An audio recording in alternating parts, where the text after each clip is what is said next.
Voici la main d'une femelle gorille nommée Anaka du zoo d'Atlanta. Elle est presque comme les autres gorilles, mais regardez ses doigts. Il y a une pigmentation unique sur les deux mains d'Anaka, présente depuis sa naissance et qui a grandi avec l'animal. En raison de ces taches, les doigts du gorille ressemblent aux doigts de certaines personnes. Les taches ne dérangent pas Anaka et ne semblent pas l'intéresser. Elle s'en fiche. Les employés du zoo pensent que de tels doigts pâles sont une sorte de chouette tache de naissance que l'on trouve sur de nombreux animaux. C'est excitant et amusant, mais c'est tout. Pourtant, les gens qui voient ce gorille pour la première fois sont très surpris et insistent sur le fait que cette partie d'Anaka semble devenir humaine. « Montre-moi tes doigts ! Montre, je vais prendre une photo ! Allez !» Est-ce que ça fonctionne aussi dans l'autre sens? Je veux dire, est-ce qu'une partie du corps évoquant un autre animal peut soudainement apparaître sur un humain? Il s'avère que c'est possible. En médecine, on appelle névus mélanocytaire une grande tache sombre sur la peau souvent recouverte de poils épais. Pour le profane, ça peut évoquer une partie animale qui s'est retrouvée accidentellement sur un corps humain. Le plus souvent, on retire ces névus, pour différentes raisons. Et puis je me suis dit, peut-être que d'une façon ou d'une autre, il y a vraiment un lien. Si certains pensent qu'un gorille avec une tache de naissance inhabituelle sur les doigts est en train de se transformer en humain, alors les grands névus humains peuvent-ils être un vestige du passé, de l'époque où on était tous des singes?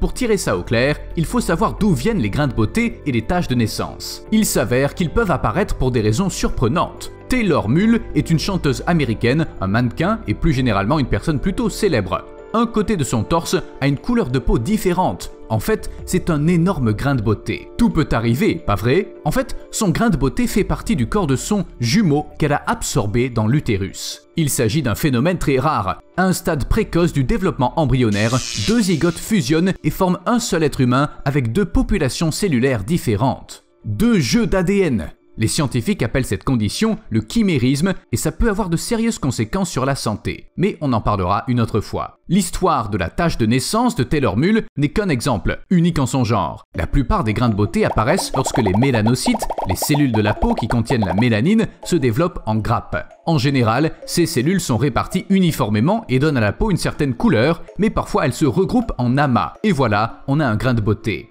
La mélanine est très importante. Elle nous fournit non seulement des pigments, mais elle nous protège également des coups de soleil en absorbant les rayons ultraviolets. Sachant ça, on comprend pourquoi les personnes atteintes d'albinisme sont plus sensibles aux coups de soleil par temps clair et ensoleillé. Leur peau ne peut tout simplement pas bronzer en raison du manque de mélanine et elle ne fait donc que rougir. Ça fait mal. La mélanine est également à l'origine des taches de rousseur et des taches de naissance. En bref, de la plupart des formations pigmentées qui apparaissent sur le corps sans l'aide d'un tatoueur. En général, toutes ces marques sur le corps n'ont pas grande utilité pour les humains. Elles nous rendent plus beaux et plus singuliers et augmentent parfois le risque de cancer. Non, ça n'a vraiment pas l'air très utile. De leur côté, les animaux ont appris à tirer le meilleur parti de leurs amas de mélanine. Les girafes par exemple. Même les enfants savent que les girafes ont des taches. On devine que les girafes en ont besoin pour se camoufler comme tous les autres animaux. Mais peu de gens savent que sous ce camouflage naturel se cache un système de vaisseaux sanguins. C'est aussi des sortes de grains de beauté.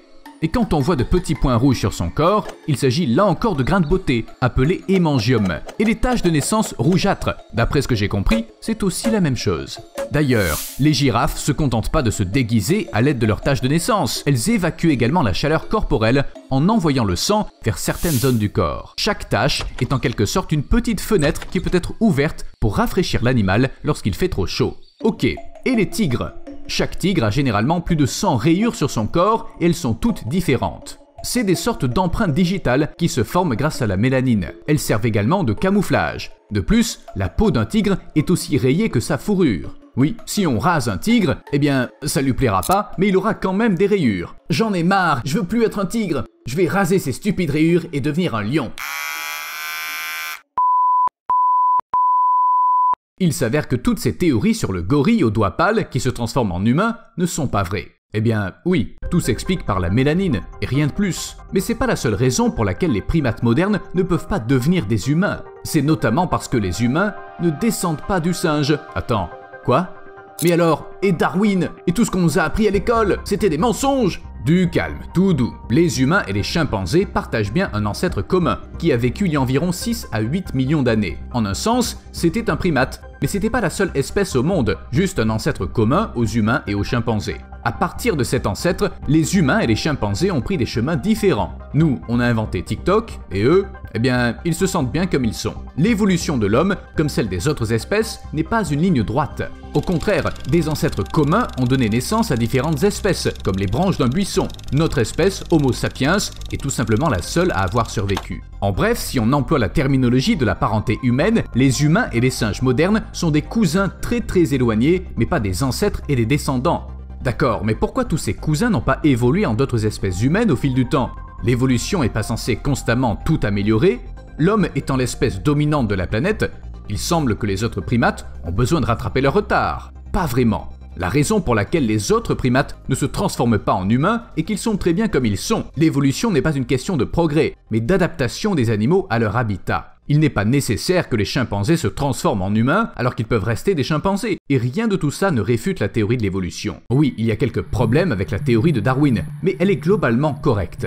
Bien sûr, les scientifiques disposent aujourd'hui de davantage de données et de moyens pour retracer les relations évolutives entre les organismes, mais on ne peut pas reprocher à Darwin d'avoir manqué certains détails. Pour le 19e siècle, la théorie de l'évolution était révolutionnaire et très audacieuse. De plus, Darwin a vraiment fait tout son possible, même si ses méthodes étaient parfois un peu discutables. Ce grand scientifique n'a pas seulement découvert de nouvelles espèces, mais il a aussi pris plaisir à les déguster. Selon lui, le puma a un goût remarquablement proche de celui du veau et le pauvre agouti s'est avéré être la meilleure viande qu'il ait jamais goûtée. Le menu de Darwin comprenait des iguanes, des tatous, des tortues géantes des Galapagos, tout ça au nom de la science bien sûr. Attends, il faut que je te décrive! Sûrement pas, je sais très bien ce que tu feras après. Mais l'histoire du nandou de Darwin est ma préférée. Le scientifique a passé plusieurs mois à essayer de capturer cette version sud-américaine de l'autruche pour l'étudier, mais l'équipage de son navire l'a accidentellement attrapé en premier et l'a cuisiné pour le dîner. Oups. On devrait peut-être se réjouir qu'à l'époque des voyages de Darwin, il ne restait plus qu'une seule espèce sur Terre. Il y a encore 300 000 ans, il y en avait encore 9. Mais il y a 10 000 ans, il ne restait plus qu'Homo sapiens.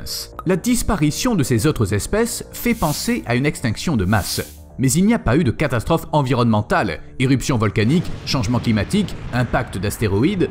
C'est juste que nos ancêtres se sont révélés plus tenaces, mieux adaptés, plus aptes à chasser et à se répandre sur la planète. Peut-on considérer que les autres espèces se sont éteintes à cause d'Homo sapiens?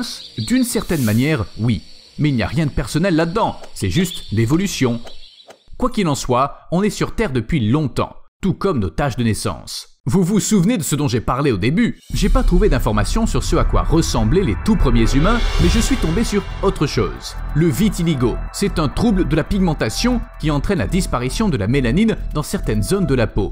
C'est une maladie chronique, non contagieuse et apparemment liée à une prédisposition génétique. Aujourd'hui encore, les scientifiques sont pas totalement sûrs de l'origine du vitiligo, mais l'humanité a fait de grands progrès pour ce qui est de traiter les personnes différentes de manière normale. Dans les temps anciens, les choses étaient plus compliquées.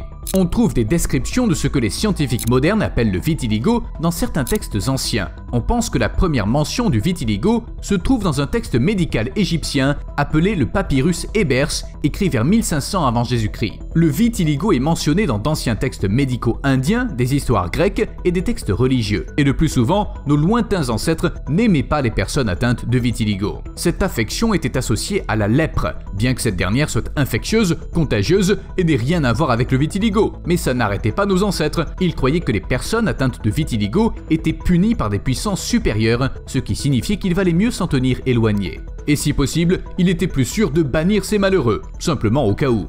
Les grains de beauté n'étaient pas ostracisés de la sorte. Il existait même une technique de voyance basée sur l'emplacement et la forme des grains de beauté. Elle était utilisée pour prédire ce qui allait arriver à une personne dans un avenir proche. Cette technique était pratiquée dans la Grèce antique. La façon dont les prédictions étaient faites est assez simple et en même temps déroutante. Un grain de beauté sur les lèvres présage la suralimentation, sur le cou, la décapitation, et sur la joue, la richesse.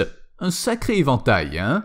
Mais si vous pensez que tout ça est une absurdité qui n'a aucune base scientifique et qui ressemble globalement à de la pseudoscience, vous n'avez pas encore entendu le meilleur. Certaines personnes sont toujours convaincues que les grains de beauté et les taches de naissance peuvent faire allusion à ce qui nous est arrivé dans une vie antérieure. Un gros grain de beauté sur le front, on dirait une marque de balle.